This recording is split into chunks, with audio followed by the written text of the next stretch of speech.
हाय, hello, नमस्कार प्रेक्षकांनो, कसे आहात? आज आपण नशिबान या मालिकेचा आजचा भाग बघणार आहोत. चला तर मग सुरू करूया. काय झालं आज मालिकेत? नागेश्वर गिरिजाला विचारत असतो की तुम्ही आमच्या विरुद्ध काय कटकारस्थान करत आहात? गिरिजा म्हणते, नाही हो आबासाहेबा, आणि कसलंही कटकारस्थान नाही करत आहोत. नागेश्वर हा रुद्रला तेथे बघून मुद्दामून नाटक करत असतो. गिरिजाला काय बोलावं ते सुचत नाही. रुद्र म्हणतो, गिरिजा, तुम्ही पुन्हा आबासाहेबांना त्रास द्यायला लागलात का? गिरिजा म्हणत असते, नाही हो रुद्र, मी नाही त्यांना त्रास देत. त्यांचा काहीतरी गैरसमज झाला आहे. गिरिजा मनातल्या मनात विचार करते, यांच्या वागण्याबद्दल रुद्रांना शंका आली आहे, म्हणून रुद्रसमोर चांगलं वागण्याचं ते नाटक करत आहे. आता यांना यांच्या पद्धतीनेच उत्तर द्यावे लागेल आणि मी ते देणारच. नागेश्वर म्हणतो, सुनबाई, काय करू आम्ही म्हणजे तुमचं समाधान होईल? जेलमध्ये जाऊ का आम्ही? नाही, तुम्हीच म्हणत असाल तर तसंही करू आपण. आम्ही आमच्या लेकराच्या सुखासाठी काहीही करायला तयार आहोत. हे घ्या आमचा फोन, लावा पोलिसांना फोन आणि धाडा आम्हाला जेलमध्ये. रुद्र म्हणतो, आबासाहेब, काय बोलताय तुम्ही? रुद्र गिरिजाला म्हणतो, काय करताय तुम्ही? आबासाहेबांबद्दलचा तुमचा सगळा गैरसमज दूर झाला आहे म्हणून मग हे काय आहे? गिरिजा म्हणते, रुद्र, अहो, माझा गैरसमज दूर झाला आहे, पण मला असं वाटतं की आबासाहेबांचाच काहीतरी गैरसमज झाला आहे. मी फक्त इथे प्रभास काकांना बघायला आले होते, पण यांना असं वाटतं की मी काकांचा वापर करून यांच्या विरुद्ध काहीतरी कटकारस्थान करत आहे. असं खरंच काही नाही आहे. काका कोमात आहे ना, मग मी काकांचा वापर करून त्यांच्या विरुद्ध कटकारस्थान कशी करेल? हेच केव्हाचं सांगण्याचा मी प्रयत्न करत आहे आबासाहेबांना, पण त्यांना पटतच नाही आहे. नागेश्वर म्हणतो, तसं नाही आहे सुनबाई, आमचं ऐकून घ्या. तर रुद्र म्हणतो, आबासाहेब शांत व्हा, मी काय म्हणतोय मान्य आहे. गिरिजा आजपर्यंत तुम्हाला जे काही बोलले आहे त्यामुळे तुम्हाला शंका येणार साहजिक आहे, पण आपण एकदा त्यांच्यावर विश्वास ठेवून बघूया ना. नागेश्वर म्हणतो, रुद्र, तुम्ही म्हणताय तर करू आपण तसंही. चिरंजीव, मी तुमचा शब्द कधी खाली पडू दिलाय का? आता तुम्ही सांगा, घरात असं संशयाचं वातावरण असणं आम्हाला आवडेल का? नागेश्वर गिरिजाला म्हणतो, तुम्हाला एक शेवटचं सांगतो सुनबाई, जेवढा विश्वास चिरंजीवांचा आमच्यावर आहे ना, ज्या दिवशी तुमचा तेवढा विश्वास आमच्यावर असेल तो दिवस आमच्यासाठी सगळ्यात मोठा सुखाचा दिवस असेल. रुद्र म्हणतो, आबासाहेब शांत व्हा. आबासाहेब, तुमची जी इच्छा आहे ना तसंच होईल. नागेश्वर रुद्रला मिठी मारतो आणि म्हणतो, बघा, देवीच्या कृपेने किती गुणी लेकरू मिळालं आहे आम्हाला. आणि नागेश्वर गिरिजाकडे तिरस्कार नजरेने बघत राहतो. रुद्र म्हणतो, बघितलं का गिरिजा, बाबांचं किती प्रेम आहे माझ्यावर. रुद्र म्हणतो, गिरिजा, तुम्ही मला आज वचन द्या, आबासाहेबांबद्दल मनात गैरसमज ठेवणार नाही. गिरिजा म्हणते, रुद्र, अहो, माझे सगळे गैरसमज दूर झाले आहे. गैरसमज नाही, हे मी सिद्ध करून दाखवेल. नागेश्वर मनातल्या मनात म्हणत असतो, ही काय सिद्ध करून दाखवणार आहे? सावध राहिलं पाहिजे. गिरिजा म्हणते, यांच्या नाटकांना गनिमी काव्याने उत्तर द्यावं लागणार आहे. नागेश्वर घोरपडे, उद्या माझं उत्तर पाहाल तुम्ही. दुसऱ्या सीनमध्ये नागेश्वरच्या घरात गावातील गावकरी जमा झालेले असतात. नागेश्वर तेथे येतो आणि म्हणतो, देवी आणि ताई, संपतराव, काय चाललंय? काय मोर्चा काढला का काय आमच्या वाड्यावर? संपतराव म्हणतो, अहो साहेब, आम्ही कशापायी मोर्चा काढणार? देवयानी ताई म्हणते, तातडीने यायला सांगितलं ना, घरातली सगळे कामे सोडून इथे आलो आहे.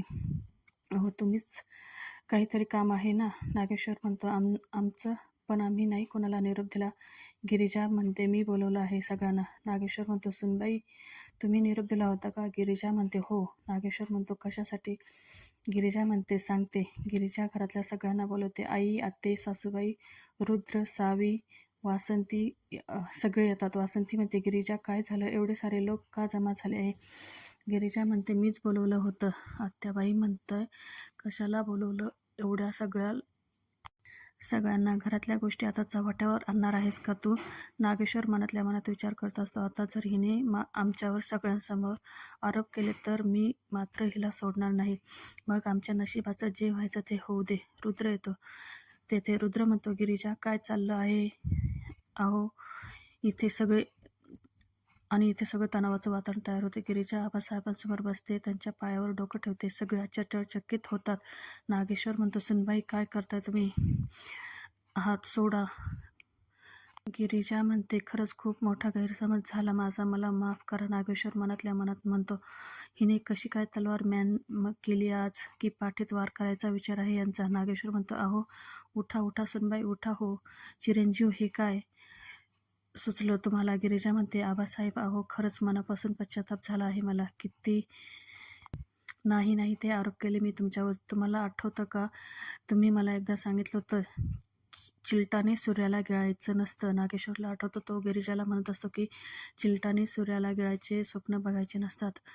तू कायम हरणार आहे कारण आम्हाला जिंकण्याची सवय आहे. गिरिजा म्हणते, खूप मोठी चूक झाली. मी तुमची आभाळा एवढी उंची मला कळालीच नाही कधी. प्लीज मला माफ करा. आबासाहेब. गिरिजा पुन्हा नागेश्वरच्या पायावर डोकं ठेवते. आत्याबाई म्हणतात, आजपर्यंत ज्या मुलींनी वाटेल ते आरोप केले ती आज सगळ्यांसमोर तुमची माफी मागत आहे. तुम्ही लक्ष नका देऊ हिच्याकडे. हिची ही सगळी नाटकं आहे. गिरिजा म्हणते, आते सासूबाई माझ्यामुळे ह्या घरातलं वातावरण बिघडायला लागलं आहे. माझ्यामुळे यांच्यामध्ये आणि आबासाहेबांमध्ये दरी निर्माण व्हायला लागली आहे.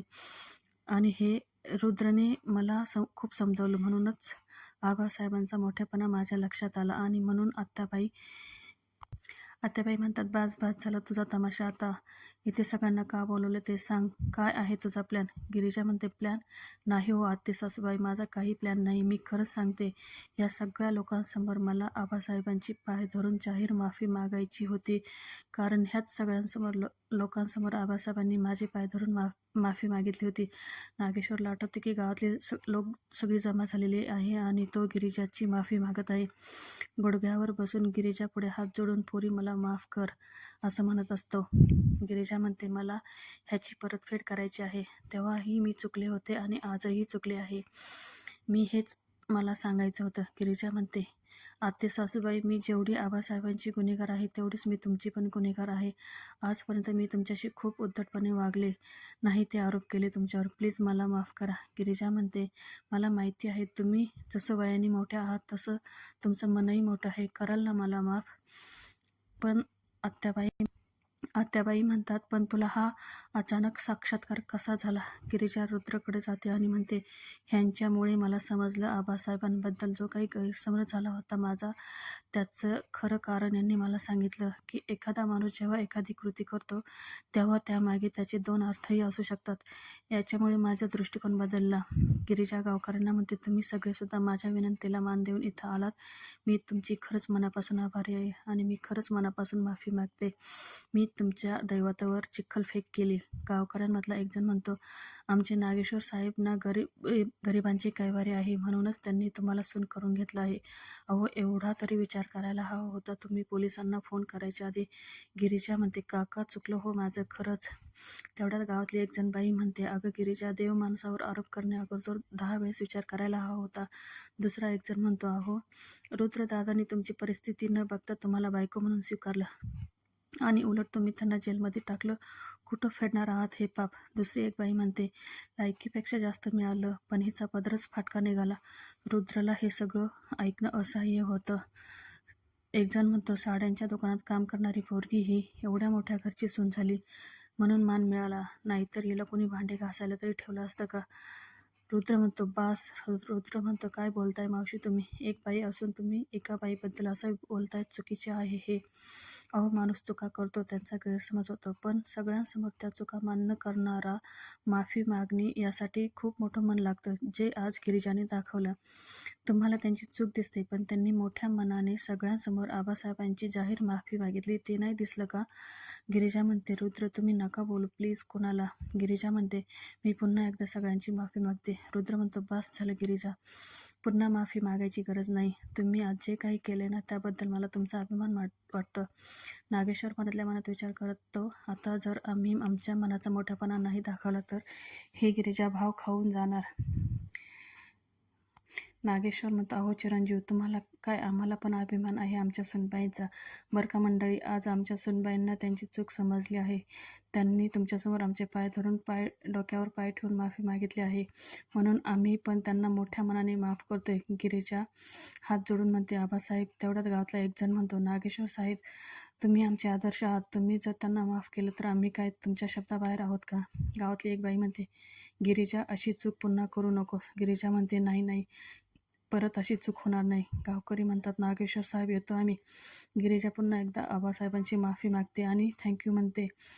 तिथून जाते. दुसऱ्या सीनमध्ये सावी आत्याबाईंना म्हणत असते, चांगलीच झील त्या गिरिजाची. कसं आबासाहेबांच्या पायाशी नाक रगडलं. आत्यासाहेब म्हणतात, बघितलं ना, त्या गिरिजाने गावकऱ्यांसमोर आबासाहेबांची माफी मागितली. त्यामुळे रुद्र तिच्यावर खुश झाला आणि रुद्रला गिरिजाने आपलंसं करून घेतलं. तिच्यापासून रुद्रला तोडण्यासाठी आपल्याला खूप अवघड होऊन बसलं हे लक्षात येतं का तुझ्या? आता तुला खूप कष्ट करावे लागतील सावी, तेही तुझ्या डोक्याचा वापर करून. दुसरीकडे वासंती गिरिजा मंदिरासमोर उभ्या असतात. गिरिजा हसते. वासंती म्हणते, गिरिजा, का तू असं वागलीस? सगळ्यांसमोर यांची माफी का मागितलीस? अगं, ह्यामुळे रुद्रला खात्री पटली असेल की तू चुकीची आहे. गिरिजा म्हणते, चुकीचीच तर वागली आई मी. वासंती म्हणते, काय बोलते गिरिजा? गिरिजा म्हणते, बरोबरच बोलले ना आई मी. अहो, मला नाही आधीच कळायला होतं आबासाहेबांच्या विरोधात गेले तर कधीच जिंकू शकणार नाही. चुकलंच माझं. आणि आता चूक केली म्हटल्यावर माफी तर मागावीच लागणार ना. त्यात कसला आला आहे कमीपणा. पण खरंच गैरसमज झाला माझा. वासंतीला कळत नसतं गिरिजा असं काय बोलते. पण गिरिजा देवीसमोर ठेवलेला आरसा वासंतीकडे करते आणि वासंतीला त्यामध्ये आत्यासाहेब दिसतात. वासंतीच्या लक्षात येतं, गिरिजा असं का बोलते. गिरिजा म्हणते, मी माझी हार स्वीकारली आई, आता तुम्हीही स्वीकारा. वासंती म्हणते, गिरिजा, अगं. वासंतीची नजर, तू स्वीकारली आई म्हटल्यावर मी काय बोलणार? गिरिजा म्हणते, आई, आत्ताच्या घडीला एक गोष्ट सगळ्यात महत्त्वाची वाटते, ती म्हणजे माझा आणि रुद्रचा संसार. रुद्रला वाईट वाटेल असं मी कोणतीही गोष्ट करणार नाही. आत्यासाहेब हे सगळं ऐकत असतात. वारसदार आणि त्यांचा हक्क आपण परत मिळवून द्यायचा. देवकी आणि तिच्या मुलीला आपण दोघींनी शोधून काढायचं. आई, वासंती गिरिजाला म्हणते, अगं हळू बोल, आत्याबाई ऐकतील. गिरिजा म्हणते, गेल्या त्या. गिरिजा म्हणते, माझ्या ना एक गोष्ट लक्षात आली आहे आई. नागेश्वर घोरपडे यांना मी उघडपणे आव्हान दिलं ना तर ते कधीच मला जिंकू देणार नाही. आणि म्हणूनच मी आज हा गनिमी कावा वापरला. नागेश्वर घोरपडे यांना असं वाटलं असेल की आता मी हरली आहे, पण आता त्यांच्या विरोधात काहीच करणार नाही आणि त्यामुळेच ते बेसावध होतील. आणि ज्या क्षणी ते बेसावध होतील त्या क्षणापासून त्यांच्या नाकाखालून एक एक पुरावा मी गोळा करणार. मोठं युद्ध जिंकायचं असेल तर कधी कधी अशा छोट्या लढायांमध्ये माघार घ्यावीच लागते. वासंती म्हणते, खूप हुशार आहेस ग गिरिजा तू. आधी का नाही भेटलीस तू मला? गिरिजा म्हणते, आई, प्रत्येक गोष्टीची एक वेळ असते. आता बघालच तुम्ही, मी माझ्या पद्धतीने सगळे पुरावे रुद्रसमोर कसे आणते. त्यांना शंकेला जागाच ठेवणार नाही मी. पण आई, ह्या सगळ्यात तुम्ही मला एक मदत करशाल का? वासंती म्हणते, हो करेल ना, सांग काय करायचं आहे. गिरिजा म्हणते, नागेश्वर घोरपडे यांना मी हारले आहे याची खात्री पटेल एवढं बघाल का? म्हणजे त्यांना जर संशय असेल ना माझ्यावर तर माझं काम अवघड होईल ना हो. एवढं करा. वासंती म्हणते, ठीक आहे, मी ती करेल. पण खरंच गिरिजा, तू आता त्यांच्यासारखा विचार करायला लागली आहेस आणि मला खात्री आहे तुला यश नक्की मिळणारच. गिरिजा आणि वासंती देवीचा आशीर्वाद घेतात. गिरिजा म्हणते, यांच्या ह्या नाटकांना गनिमी काव्यानेच उत्तर द्यावं लागणार आहे. प्रेक्षकांनो, आजचा भाग संपतो. आपण उद्याच्या भागात बघणार आहोत की गिरिजा आणि वासंती भेटलेल्या असतात. गिरिजा म्हणते, आपण ठरल्याप्रमाणे मी रुद्रला वेळेत घरी घेऊन येईल. तुम्ही फक्त हिंमत हरू नका.